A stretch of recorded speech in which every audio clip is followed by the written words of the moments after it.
Let's take a journey inside of this cabinet of Dr. Jesse Randall.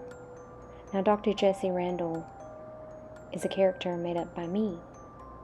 Let me know what you think of the story in the comments below.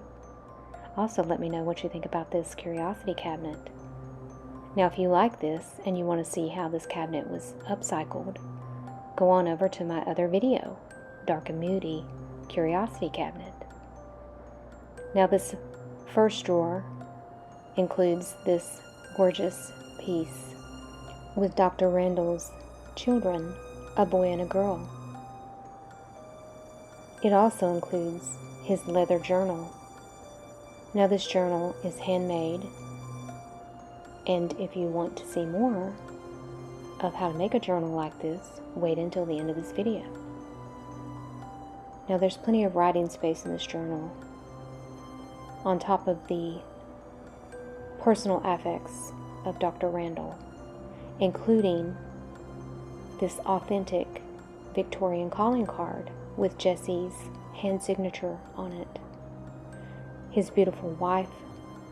This photo is also from the Victorian era.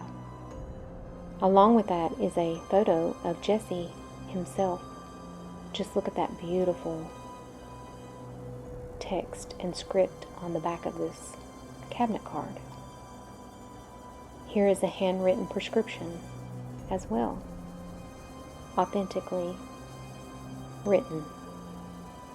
There are some sample size x-rays in this journal, along with other educational pieces for any doctor or for anyone's pleasure. This journal also features hand-dyed papers by me.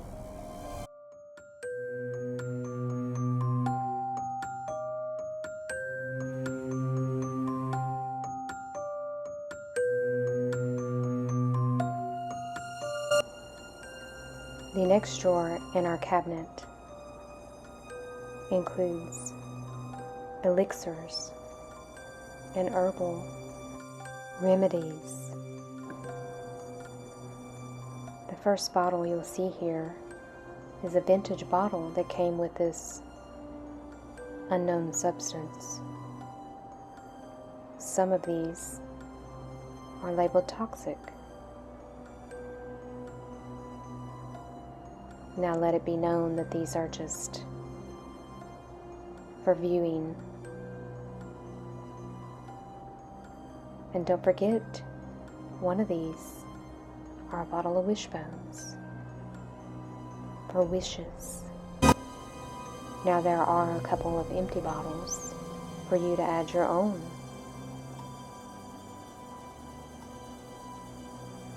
elixirs. There's plenty of room in this drawer for more remedies.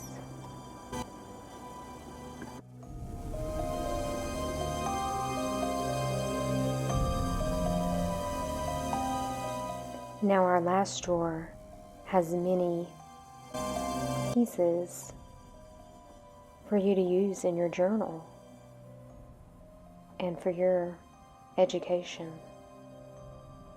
There are more x-ray samples, as well as a faux sanitarium postcard with photo and information in handwriting. There are also some original antique pieces of hospitals, surgical centers, and telegrams. This telegram is an original piece, along with these physician book pages. Now there's still plenty of room in this drawer for you to add your own information. This comes with 2 antique glassine envelopes filled with reproduction pieces, but also original X-ray slides. Now I hope you have enjoyed peeking into this cabinet of curiosities. And if you would like to stay to see how the journal was made, let's get on into that. Let me know in the comments below. Did you like this part of the video?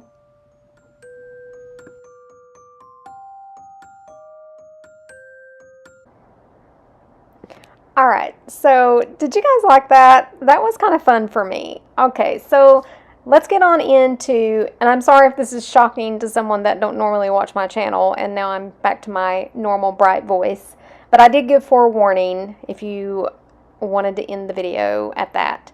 Okay, so I have some real leather here, and I'm going to cut this down to size to fit in my drawer, and I'm just using, scissors. I don't do a lot of measuring. Nothing's perfect on this. Everything is not going to be scale, but it's going to fit in this drawer, and it's going to look how you saw it. I'm going to show you how I put this together, just the journal part. Now, this will be listed in my Etsy shop. If you're interested, the link will be in the description box below. Go on over there to purchase it, and I'll get that shipped out to you. So what I've done here is I've just cut this down to make sure it fits in this drawer, and I'm going to take this sandpaper and I'm going to go over this and sand the edges, because what we're trying to do is make this look used where it looks quite new. So I'm just going to go around all the edges and then swipe it a little bit over the whole piece, and even on the inside, to give it a little bit of a worn look. The next thing I'm going to do is take some of my DIY dark wax with a little bit of brush, little tiny brush, and I'm going to go over the whole thing with that wax. Now you can use ink for this. You can use, crayons. You can use pencils. There's a lot of things you can use on this to darken it up. I'm just choosing to use my dark wax because it's laying here beside me, or it's sitting here beside me. The next step is going to be to find papers that I want to go inside of this. So I went through my stash and I had some really old, like these are railroad receipts. Well, I really want just the neutral colors, so I'm just going to tear off the bottoms with that grid, and I'm going to tear off some of this bottom grid on these other pieces, mostly the blank part, and I'll save the other for something else. I also went through my dyed papers. I'm trying to keep this kind of neutral, so anything that was sort of in the tans or blacks or browns, that's what I got out to use.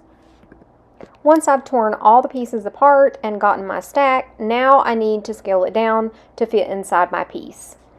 How I'm going to do that is I'm going to put it up to my piece and just cut down or tear down to that size. You can use scissors, you can tear this by hand, you can use a ruler to tear it with. It's whatever you want to do.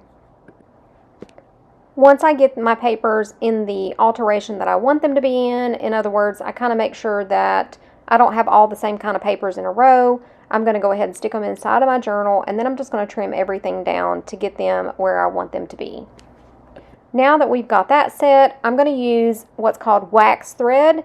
You can use regular thread, but it needs to be thick. You can use yarn, you can use ribbon, you can use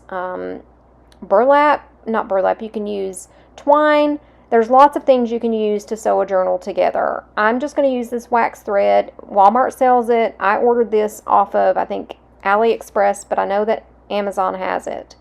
What I've done is I've put all my papers together, and now I'm going to clamp them to my journal backing. That way it holds them in place. Now you can mark holes with a pencil and measure the center and do all that, but this is so thin, I'm just going to take my needle and my thread and I'm just going to poke through immediately. I'm not marking anything. So I'm going to find my center, I'm going to take my needle with my thread in it, and I'm going to poke straight through all the way through the leather. I've got that packaging behind it so I don't poke through my mat. You can use an old book, you can use anything that your needle won't poke through. So now I've poked it through. I want to make sure I pull one of my pieces of thread all the way through and keep some on the other side. Now I'm going to go about 1 inch from the top on each end, and I'm going to poke back through. This is sewing, what's called sewing my signatures together into the actual cover itself, okay? There's different ways you can bind books, but this is the way I'm binding this one. You can also lay this down flat just like this and run it straight through a sewing machine, and you could sew it, but I didn't have my sewing machine near me, and it was just as quick to take the needle and just push it through. All right, so now I'm pulling it back out, and then I'm going to go back into my center. Once I go back into my center, then I'm done. I have gotten it through each piece on the end, and now I'm going to make sure that my thread is on one piece is on each side of that center thread, and then I'm just going to tie a knot, and I usually tie that like 3 times. You can slow this video down if you need to. And then I'm just going to tie a bow. A lot of times you can add beads to the end of these. You can add little paper butterflies. You can add flowers. There's lots of things you can do. But I'm just going to tie mine in a bow and leave it plain because I'm making just a plain journal out of it. And that's it. It's done. This piece is done, and you can use it as a journal. Now don't forget to like this video. Subscribe to my channel if you're not already subscribed. Let me know in the comment section below if you liked this extra part, because it was a little bit more in-depth box or curio cabinet from the original video. And I will see you all in the next video. This was so much fun. I enjoyed this so much.